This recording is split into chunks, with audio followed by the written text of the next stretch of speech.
26절 말씀부터 35절까지의 말씀입니다. 예레미야서 32장 26절 말씀부터 35절까지의 말씀을 한 절씩 교독하도록 하겠습니다. 제가 먼저 26절 말씀을 읽겠습니다. 그때의 여호와의 말씀이 예레미야에게 임하여 이르시되 나는 여호와여 모든 육체의 하나님이라 내게 할 수 없는 일이 있겠느냐. 그러므로 여호와께서 이와 같이 말씀하시니라.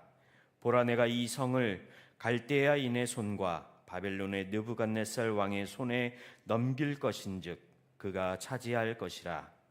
이 성을 치는 갈대아인이 와서 이 성읍에 불을 놓아 성과 집 곧 그 지붕에서 바알에게 분향하며 다른 신들에게 전제를 드려 나를 경노하게 한 집들을 사르리니 이는 이스라엘 자손과 유다 자손이 예로부터 내 눈앞에 악을 행하였을 뿐이라.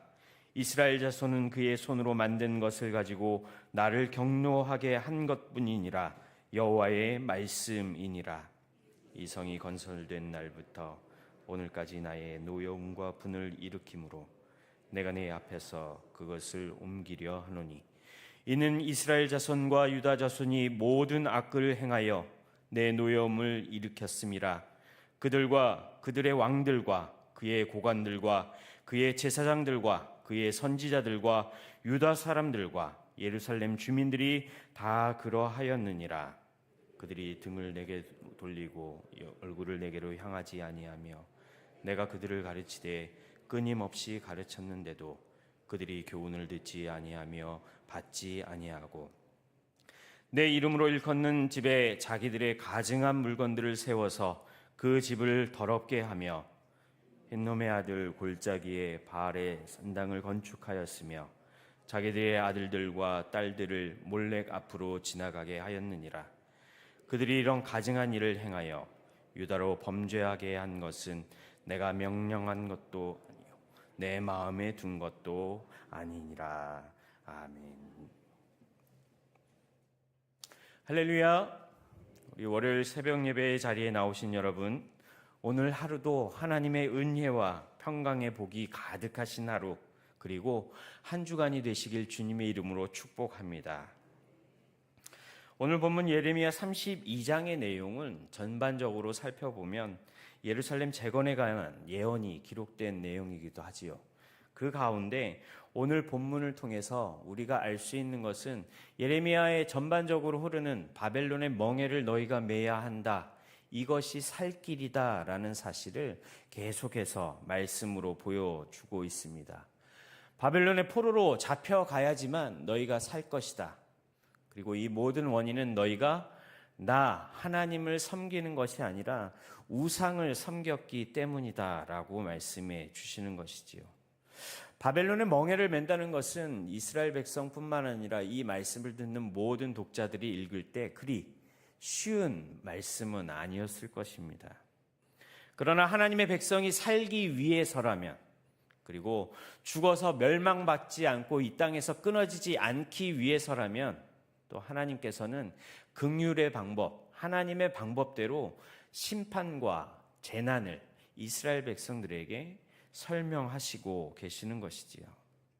다시 말해서 하나님께서는 하나님 백성들을 심판하시기 위한 도구로 바벨론을 사용하신 것이었고, 그리고 이대로 백성들의 심판과 기근과 재난이 끝나는 것이 아니라 다시 일정한 기간 이후에 하나님께서는 회복시키실 것을 명령하시고 예언하시고 계신다는 것입니다.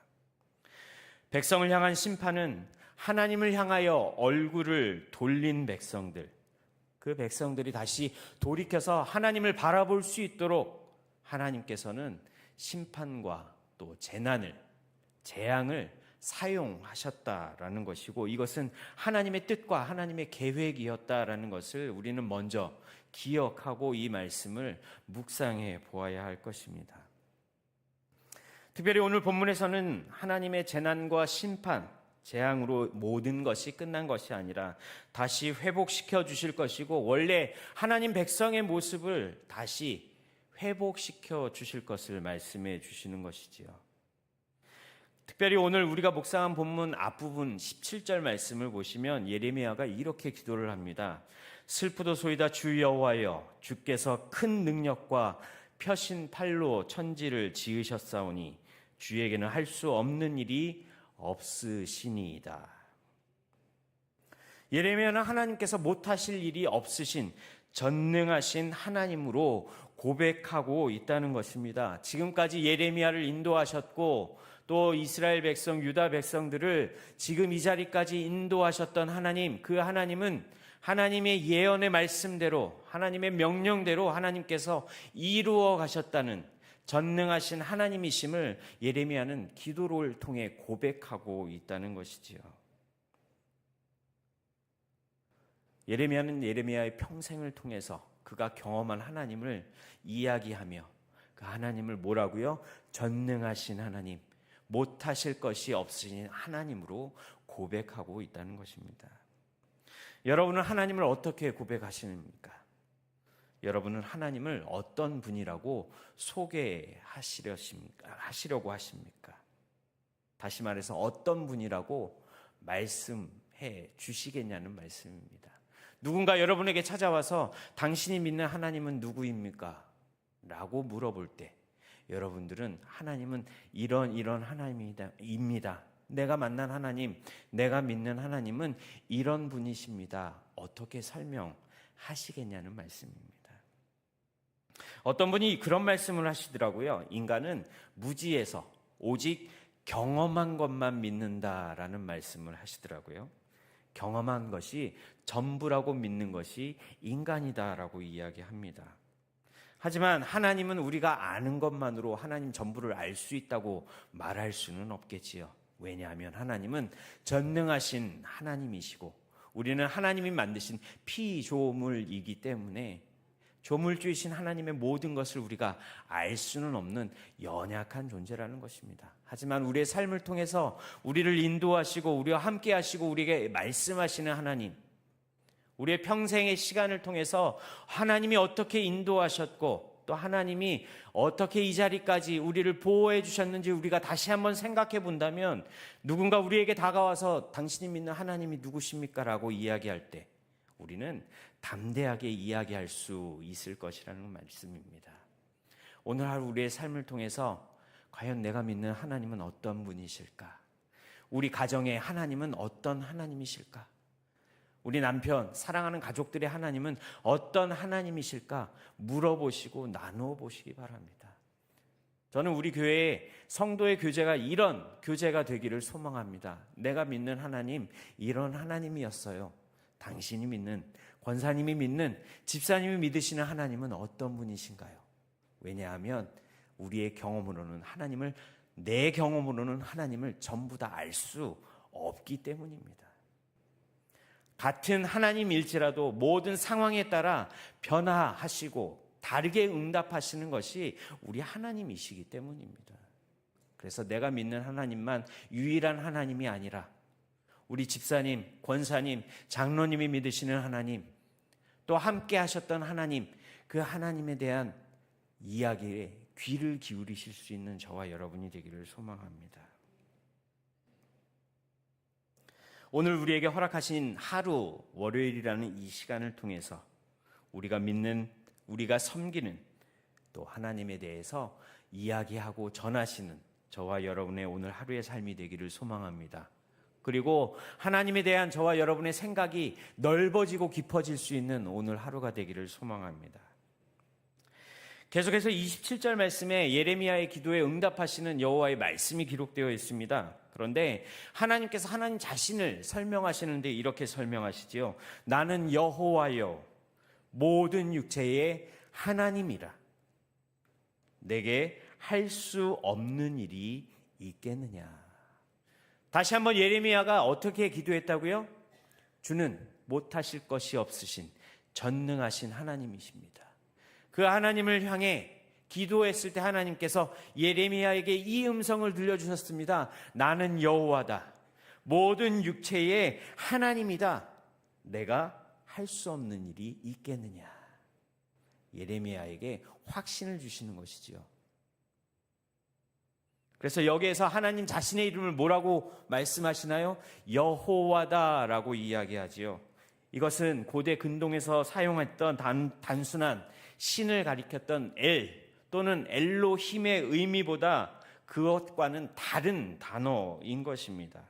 다시 말씀드리자면 출애굽기 3장 14절에 나는 스스로 있는 자다, 모든 것의 근원이 되고 모든 것의 생명이 되는 유일한 하나님, 그 하나님 여호와다라고 오늘 예레미야에게 말씀해 주시는 것입니다. 그리고 계속해서 누구의 하나님이라고 말씀하시나요? 모든 육체의 하나님이다라고 말씀하십니다.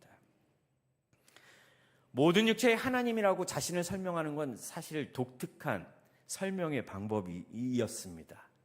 모든 육체의 하나님이라는 것은 어떤 의미일까요? 바로 살아있는 모든 것에 생명이 된다라는 말씀의 의미인 것입니다. 다시 말해서 생명의 주인이 되시고 생명의 주관자가 되시는 하나님이다, 여호와다, 나는 스스로 있는 자다라고 오늘 예레미야에게 말씀해 주시는 것입니다. 그렇습니다. 우리 인간의 모든, 또 이 지상에 존재하는 모든 생명의 주관자이신 분은 바로 우리가 믿는 여호와 하나님이십니다. 그리고 여호와 하나님은 절대 못하실 것이 없는 전능하신 하나님이심을 오늘 본문을 통해서 또 본문을 읽고 있는 저와 여러분을 향해 알려주시는 것이지요. 저와 여러분이 믿고 섬기는 하나님은 능치 못함이 없으신 분이십니다. 믿으십니까? 생명이 되시며 생명의 주관자가 되시는 여호와 하나님께서 오늘 하루도 저와 여러분과 함께 동행하시는 은혜가 넘치시길 주님의 이름으로 축복합니다. 마지막으로 오늘 본문에서 계속해서 예레미야서에 흐르는 28절 말씀을 보시면 갈대아인의 손과 느부갓네살 왕의 손에 넘기시겠다라고 말씀하시는 의미는 바로 하나님의 백성들의 심판에 관한 예언이었지요.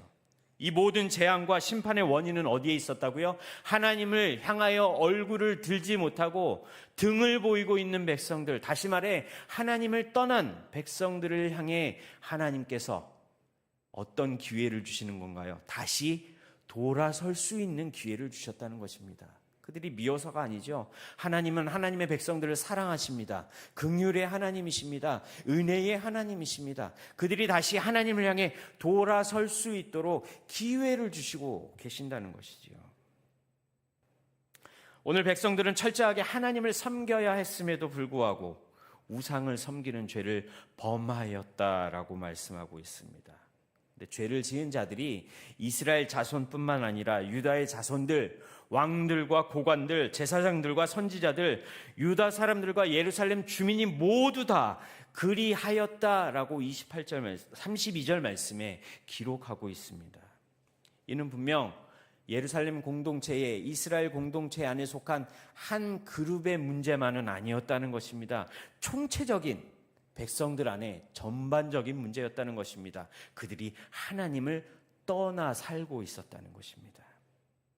거기에는 예외가 없었죠. 유다의 모든 민족들이 다 하나님을 떠나게 되었다는 것입니다.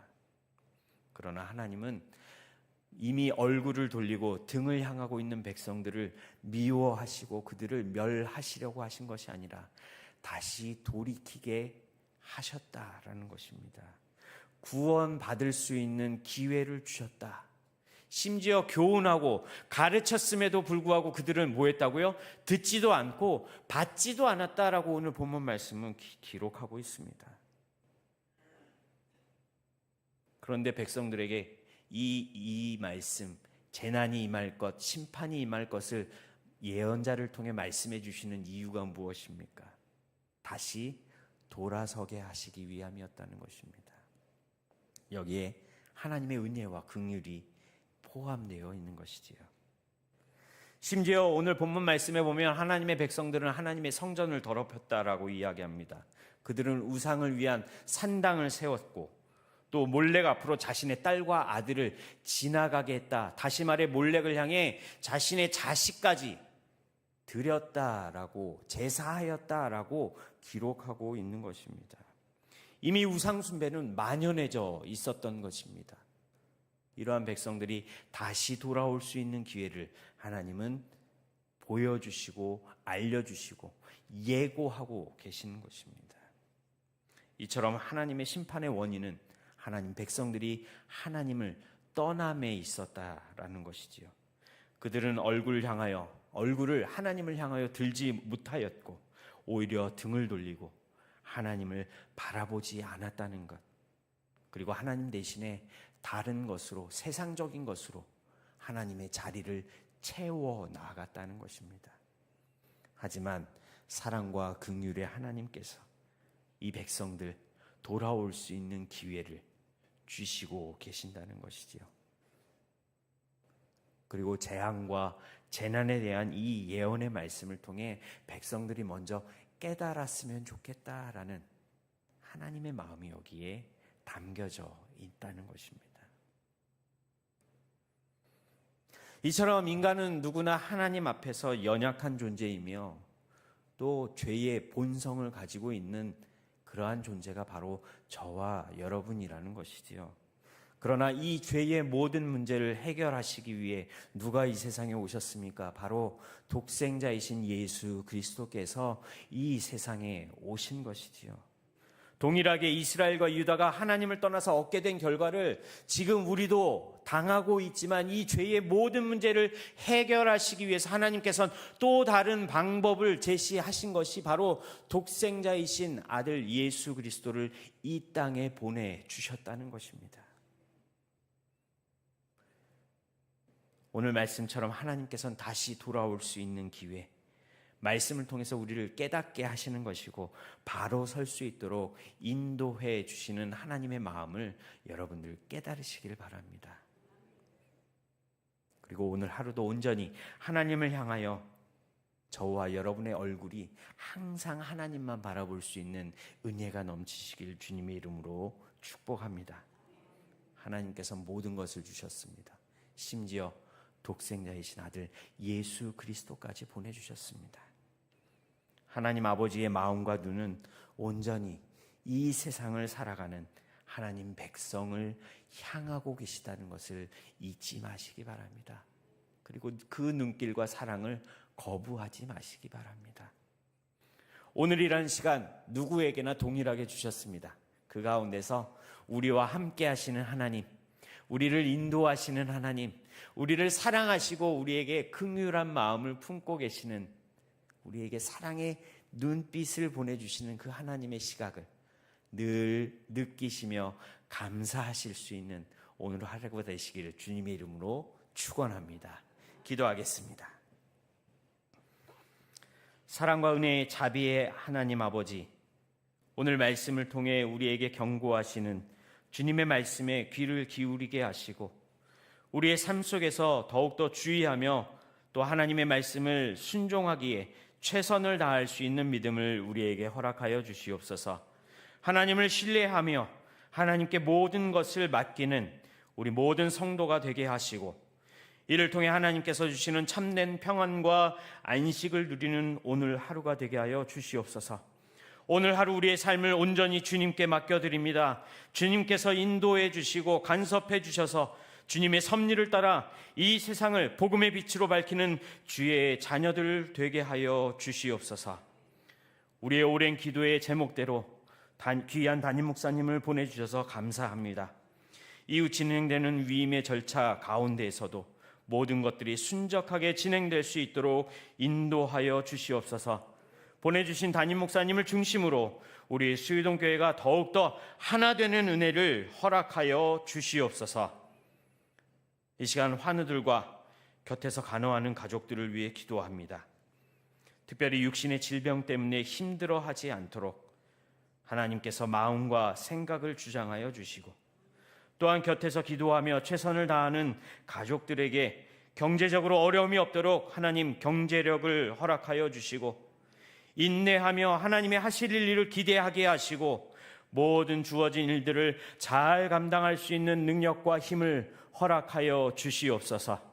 지금 이 시간 병원에서 치료 중이며 요양원에서 요양 중인 모든 성도님들을 주님께서 지켜주시고 또 모든 치료의 과정, 요양의 과정 가운데 하나님 권능의 손으로 안수하여 주셔서 더욱더 강건하여지는 역사가 있게 하여 주시옵소서.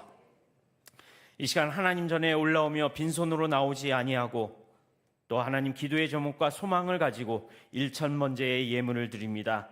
280번째의 예물과 802번부터 805번째의 예물, 하나님 이 예물을 드린 손길을 기억하여 주시고 마음의 소원과 기도의 제목을 아시는 하나님께서 더욱더 완전한 것으로 세밀하게 응답하여 주시고 경제적으로 힘들지 않도록 30배, 60배, 100배의 결실을 맺을 수 있도록 하나님 축복하여 주시옵소서.